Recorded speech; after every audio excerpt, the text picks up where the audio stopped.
Let's wait for a couple of minutes for the people to join in, and then we can invite the author, and then we can have a chat with him.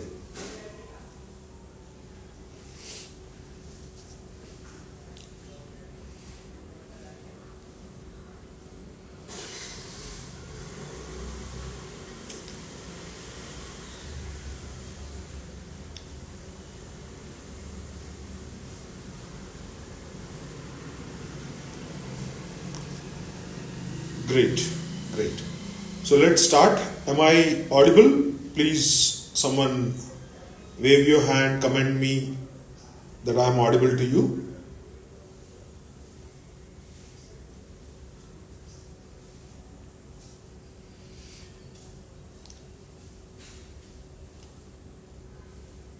Great, great, great. So today, after a very long time of I don't know how many number of days, we are again back with the spotlight. And today we are talking to the author of this book called as Pseudo Ecotourism. The author is Arnab Basu. Now, if I talk about Arnab Basu is a sustainability consultant, an environmental writer, and a wildlife enthusiast. He has more than 2 decades of experience in advisory work on sustainability, nature-based solutions, and environmental laws. So this book is basically about wildlife conservation, his personal growth, and frankly speaking, something which is not talked about is the reality of tourism, the reality of ecotourism. So without wasting any time, let me invite the author and then we can have a chat with him.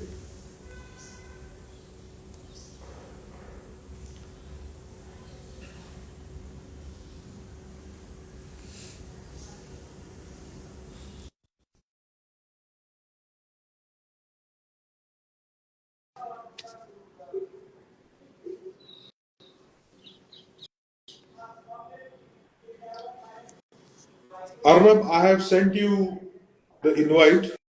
Please accept it.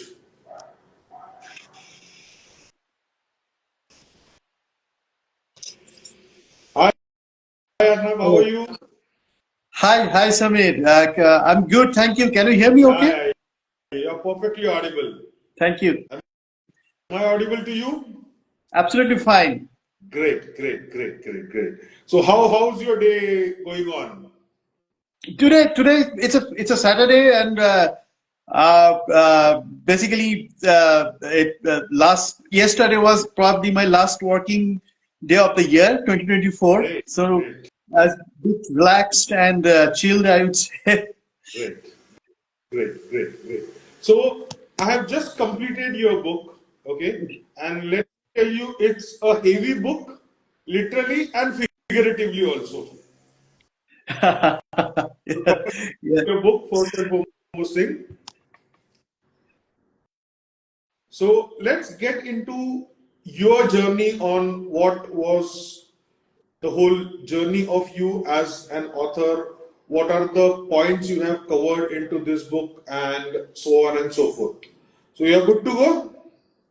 Okay, so this particular book, Pseudo Ecotourism in the Shadow of the Bengal Tiger, is actually my third book. The previous two books I published in year 2020 and 2021, those books are not, as you have said, that was not as heavy as these books. At least the thinner and less number of pages were there in the previous two books. The previous two books are little bit more serious. Although I mean, books are lighter, but the concept or topic was bit serious, Right.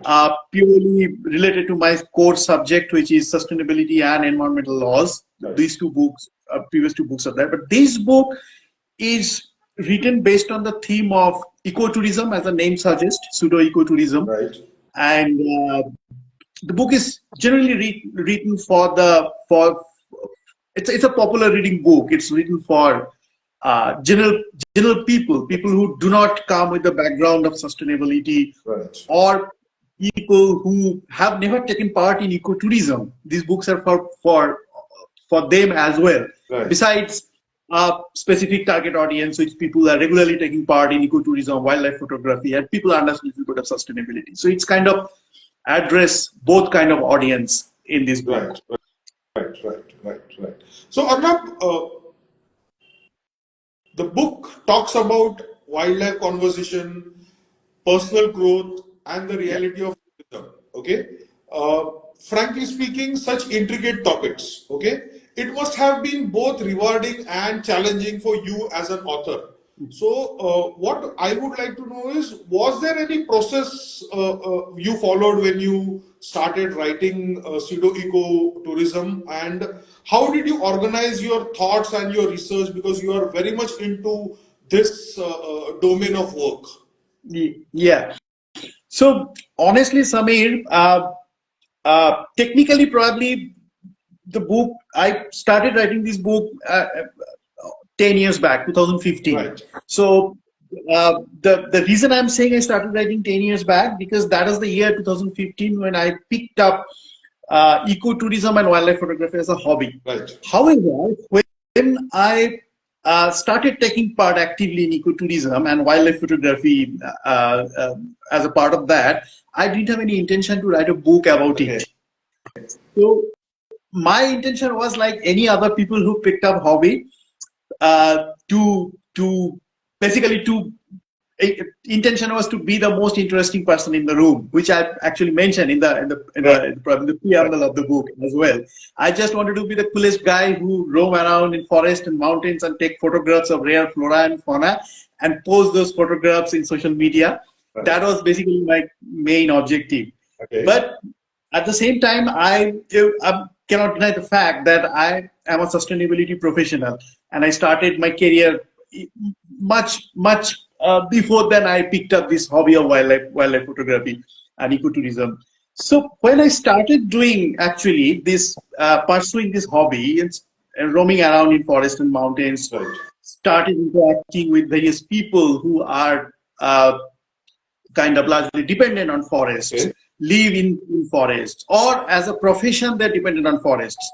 They could be nature guides, they could be local tribal indigenous people, or the tour operators who conduct ecotourism services. Right. Started interacting with them, I realized that there's probably not a few things are not quite right the way we do ecotourism. Okay. That kind of started compelling me. I started introspection actually, that why we take part in ecotourism, what are the reason behind that, and what are the actual overarching purposes of ecotourism, why the concept of ecotourism has developed in this world, what are the intention actually behind that. And when I started correlating everything, I realized that this has a very direct impact on the concept of sustainability, which we talk about in today's world. Right. Be it climate change, global warming, be it biodiversity loss, whatever we talk about, whatever we feel concerned, even as a general people, we feel concerned about these aspects. Doesn't matter whether you are a sustainability professional or not. And that kind of compelled me that probably I should, rather than just roaming around in forest and mountains and try to be a coolest guy, I probably use this opportunity to convey certain message, especially when I have a sustainability background, academic and professional training in that. So that's how basically, the book conceptualized. Okay. Yeah.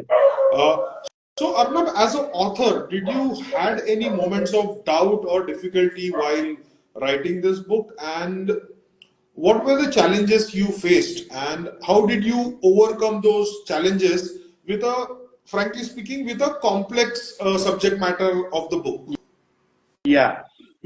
I think that's a very valid question, actually, Samir. As you have said, that concept matter basically of that itself is a challenge. Right. So I had a bit of problem of plenty when I started writing about it. Okay. The problem of plenty in terms of the 2 decades or more than 2 decades of knowledge I have acquired through my profession of sustainability. Right. And once you become a serious wildlife photographer or a kind of nature enthusiast, you do not do this just as a matter of mere recreation, right? You take these things seriously, you try to gather a lot of informations. And one typical habit of any wildlife photographer is, or any nature enthusiast, not necessarily you always have to be a photographer, you just a nature enthusiast, you go to the forest and you try to list down whatever you have seen, whatever flora, whatever fauna you have seen. And that become a huge laundry list of things which you have seen. So this information which I have gathered through my professional and academic background as far as sustainability concerned, and the information what I have seen or what I have heard as part of my serious passion, I kind of gathered an enormous repository of information. Right. So my first biggest challenge was that how that huge information pool can be put in a way so that people enjoy reading, but at the same time do not get overwhelmed. Cool. The message should not get diluted, or at the same time the message should not get lost also. So striking the balance between these two was probably my biggest challenge. Right. And my next supplementary question is, how did you overcome this challenge? Okay, so that's a very interesting thing. I mean, you know, that although I always say that the core concept of book is sustainability, but what happened is, since I was doing this as part of my passion rather than my actual profession, so there are a lot of interesting people I met in this process. Okay. So some of them are my fellow wildlife photographers who come with that urban background which I come with. Right. Some of them are my photography mentors whose profession was actually teaching photography and conducting ecotourism. Right. And more importantly, the people who live in forest or in and around forest. The Right. indigenous people, tribal folks, nature guides, some of them are my drivers, some of them are my homestay Right. owners. Those people, interacting with those people, I realized that all of them had interesting story to tell. All of them. Perfect. So when I started gathering those stories of their life, Right. that kind of helped me to realize that I can actually convey a serious, complicated message in a much more interesting way if I can blend my serious message of sustainability and nature with their stories, their interesting stories of their life. Okay. So Okay. that I kind of try to do actually to strike the balance. Okay. Yeah.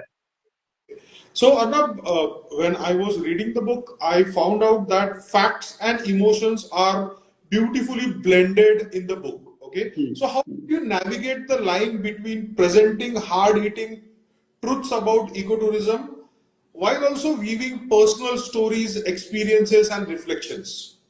Yeah. So you know that although when we talk about sustainability, right? Okay. When we just say sustainability, it sounds like a sustainability science. It is a science, of course. When you talk about climate change, you talk about biodiversity line, it sounds very heavy, and the problem is definitely complicated, and there is a science behind it. Right. But these are at the same time part of our day-to-day life.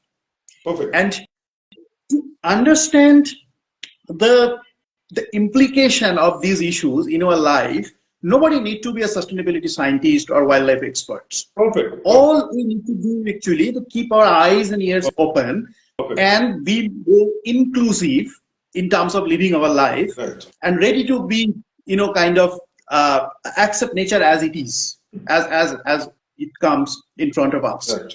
So that realization is I try to narrate in this book through multiple layers. Okay. So if you read this, you have already read this book, and a lot of people have read this book. Even my editor actually, who also conveyed the same feedback to me while reading the book and editing the book, that this book is not a linear book. Right. The journey is not linear. If you read the book, you know that there's a lot of back and forth. Ups and Right? Yeah. The timeline, even there is no timeline. The timeline is also not linear. I'm talking about today, and then I'm giving reference of what happened probably 5 years back. Perfect. And those are all real stories. Similar thing, actually, if you talk about the layers, that there are layers of human to human relationship. Typical Right. human-to-human relationship. Mm. There are layers of our attraction and obsession for materialisms, which generally we find in a fiction book. We generally do not find such things in non-fiction book. Right. But these are real things. These are real things. Human-to-human relationship. We meet every day. I mean, we encounter probably every day in our life when we talk to people. Right. Our obsession of materialism is undeniable. We have that, Right. right? Adventurism. Whenever actually you get out of your home, we expose ourselves to some sort of adventurism, whether it's forest or mountains or wherever, even in a city, it can be like that. So those things are real. You do not need to find those things in a fiction book. You can find in your Okay. life. You can find in and around you. So those things I used deliberately to create multiple layers, not to keep the book as a linear journey, as a linear flow, not to confine the book in a particular timeline. Yeah, the back and forth between timelines are there, and this is what I did deliberately, actually, because I know that I'm dealing with a very complex subject, and that complex subject is generally essentially used for writing research papers or PhD topics. Okay. Right. I mean, and I come with a background where I see all those kind of people who only talk about, I know that was not my agenda. That was not my agenda, actually. When I was writing the book, I was writing the book for the general eco-tourists. Right. People who want to take part in ecotourism or already have taken part in ecotourism, though they are my target audience. And that's why they used actually those elements to make this thing interesting. Okay. So Arnab, you share a very deeply personal moments of reflections throughout the book.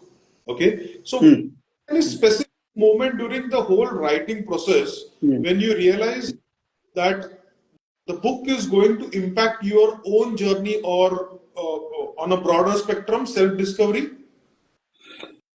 Yes, of course, yes. So as I told you that when I started this passion, when I picked up this passion of ecotourism and wildlife photography in around 2015, in the middle of 2015, the objective was, I had no idea about writing a book. That time I didn't even think about writing a book. All I wanted to do actually have fun and project myself as a cool guy who take photographs of flora and fauna.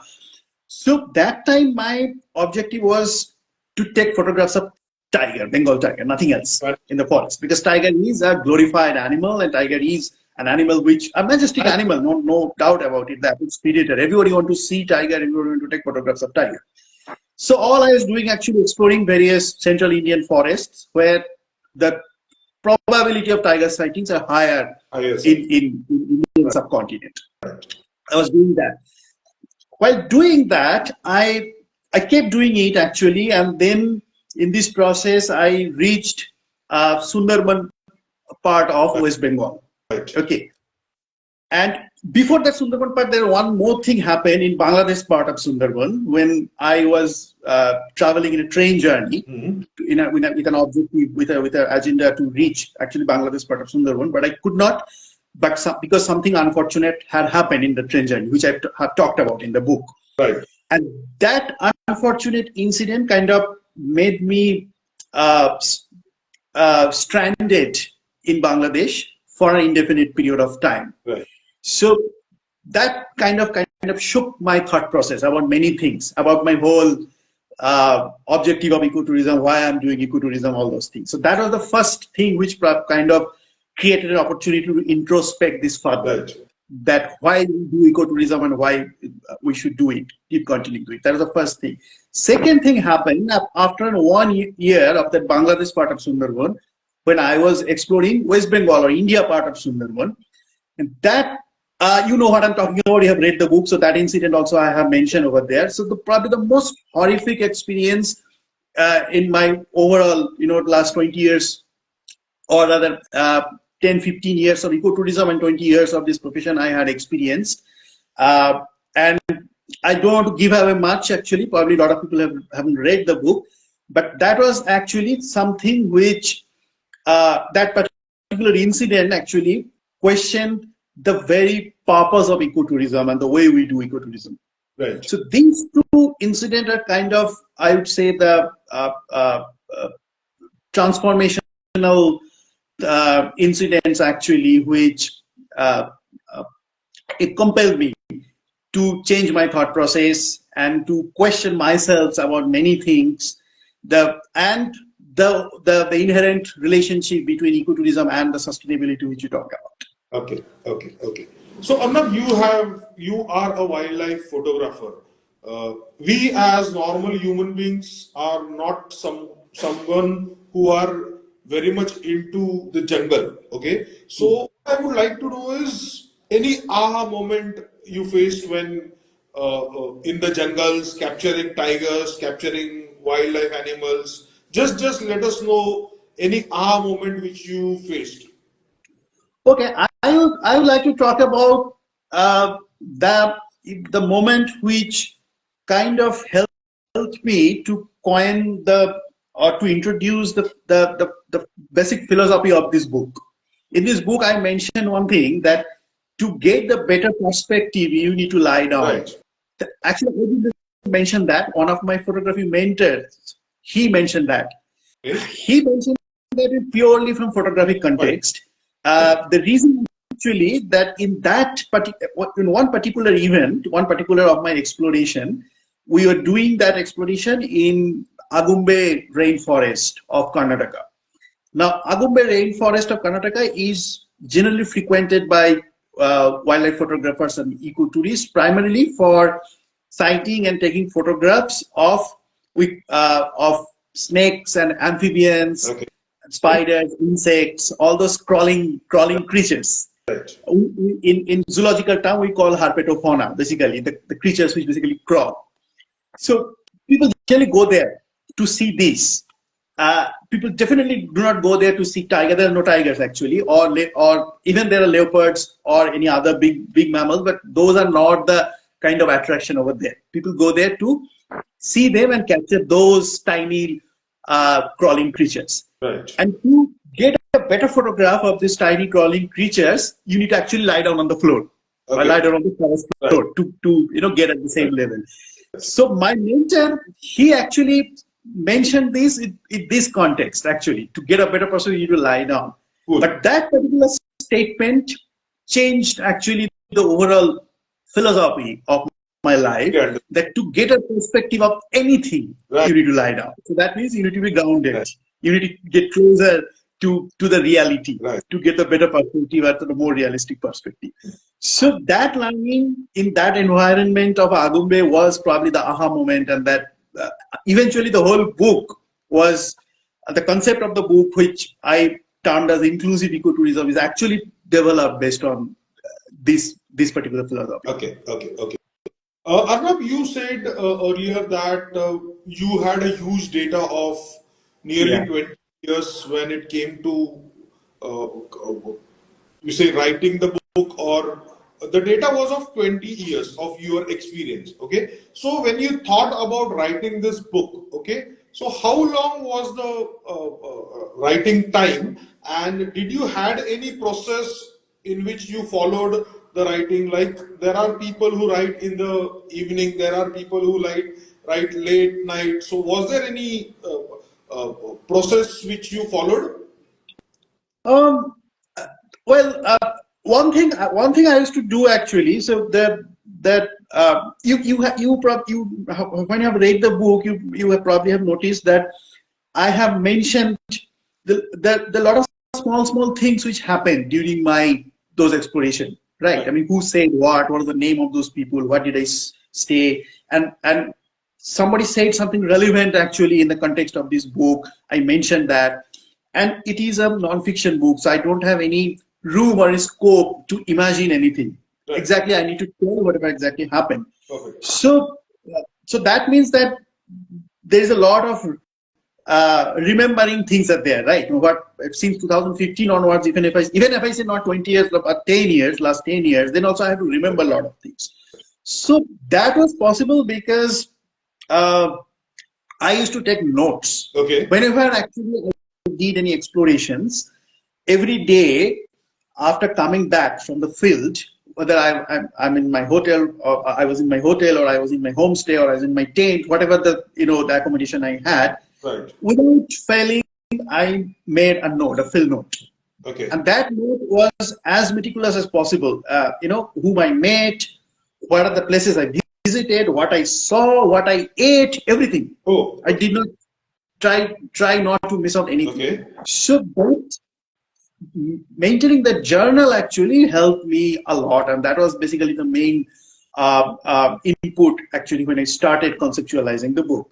Okay. Almost there is not much I would say in a particular time or particular or particular days in a week dedicated for writing this book was not like that. Whenever I had some idea, I started writing, and I always did that with pen and paper. I did not do in front of computer. The advantage of doing pen and paper is wherever you are, you can note, you can put that idea, that thought Right. process, and you feel more connected actually. You get less distracted. If you do that in computer, chances of getting distracted are also more, or there is artificial intelligence or whatever, something is popping up, some other Right. message are coming, you don't get distracted by that. So these are generally the process I followed. Of course, being a professional who had a 9 to 5 day job, Saturdays, Sundays, and weekends, holidays are mostly utilized for writing that book. But I almost wrote whenever I felt like writing, at whatever the time I felt like writing. Yeah. Okay.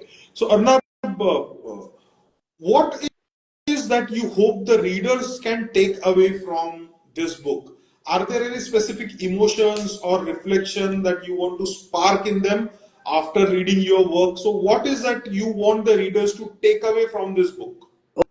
Okay.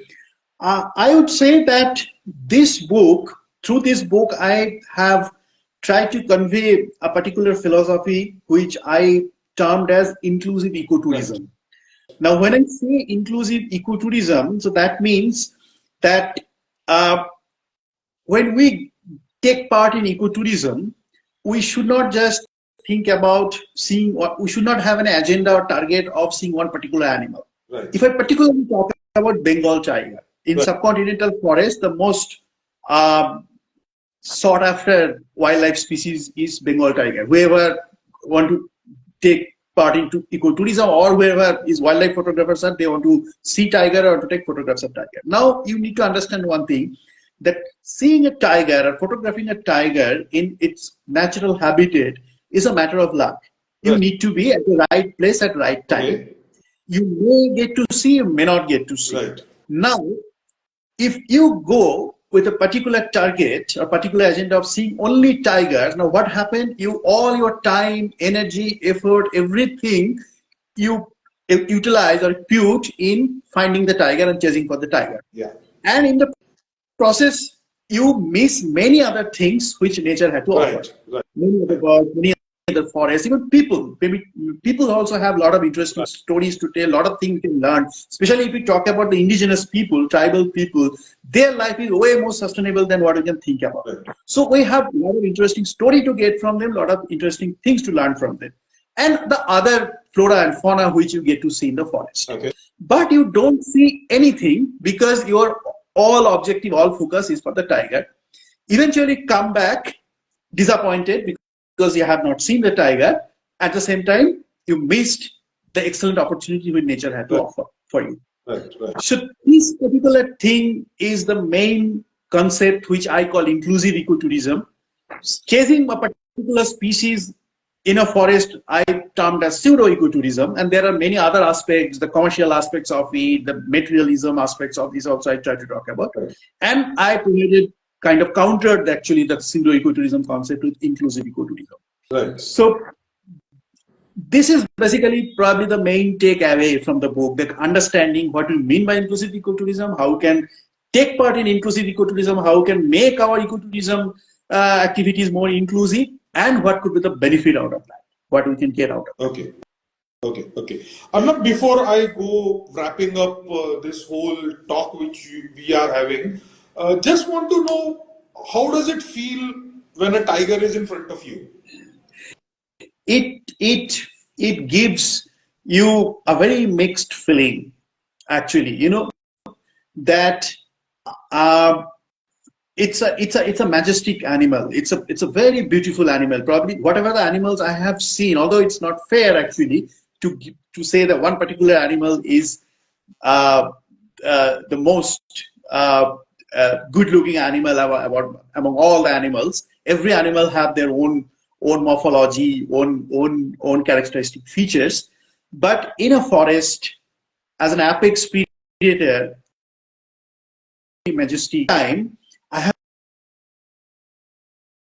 have seen that uh, that grandeur of the tiger we have kind of diluted. We have almost converted tiger in some of the forests as a pet animal. Okay. No respect for actually the the animal, no respect for its privacy, no respect for the space the animal required, and all those things we did because we have the materialistic ambition to get photographs of a tiger or to see the tigers. We almost converted the apex predator of the forest into a trophy to be possessed. This is something really, really sad actually to see.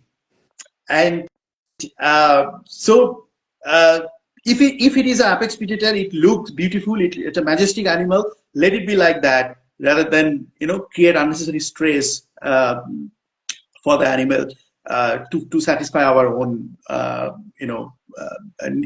wishes. Okay. Arnab, I have a smaller version of a tiger at my place. I have a male cat. So Okay. if I compare that with the kind of things what you are telling me of what a tiger is all about, a cat comes from the same family, and ditto a tiger or a lion, a cat is just a smaller version, we can say. Of course, I mean they come from the same family. Right. So Right. yes, Yeah. but very adorable animal. Very adorable animal. Whether it is a cat or with a tiger. Even tiger, if you see even the adult male tiger, ferocious apex predator, you'll find it very adorable if you see in the Okay. forest. But at the same time, we should not forget the ferocious as well. We need to love them, but we need to be afraid of them at the same time. We We need to need respect to them. maintain the distance. Yeah, We need to maintain the respect also. yeah, yeah. So Arnab, wrapping it up, now the book is out, people are reading it. How do you feel about your journey as author of this book? And what would you want reader to walk away reading the book, both from the story and the process behind creating the book? I would say that as an author, definitely I'm feeling very accomplished actually, because 10 years is a really long time. Right. And when you, when basically I talked about the Bangladesh incident that happened in 2018. So that time actually I made up my mind that I write a book.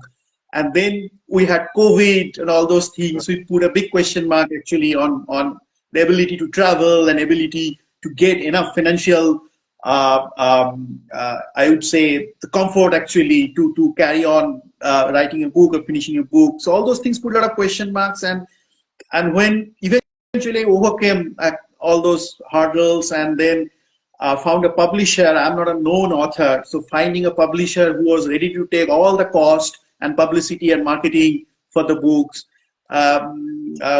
which that itself was a kind of a big blessings, I would say, for me. I found a nice editor, who's the wife of one of my close friends. She did a wonderful job.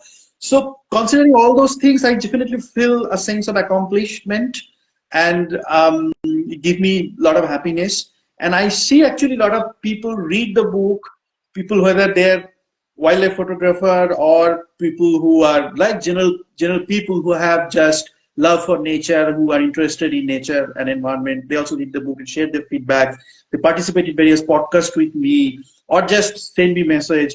That gives me a feeling that some that the message is reaching to people. Okay. Yeah, it may not be reaching to 140 million people, 140 billion people, but at least it's reaching to few people, which is nevertheless a kind of achievement for me. And the key takeaway is, as I have said, that this is definitely a book of sustainability. But if you read the book, you'll never feel this book as a sustainability, because, as I told you, there are multiple layers, Right. layers of various things. Right. And you need to go through all those layers, which are real stories, and that's the fun part of it. True. That the kind of story, kind of things which I have experienced happens in real life. You do not need to read a fiction book for that. Actually, it happens in real Right. life.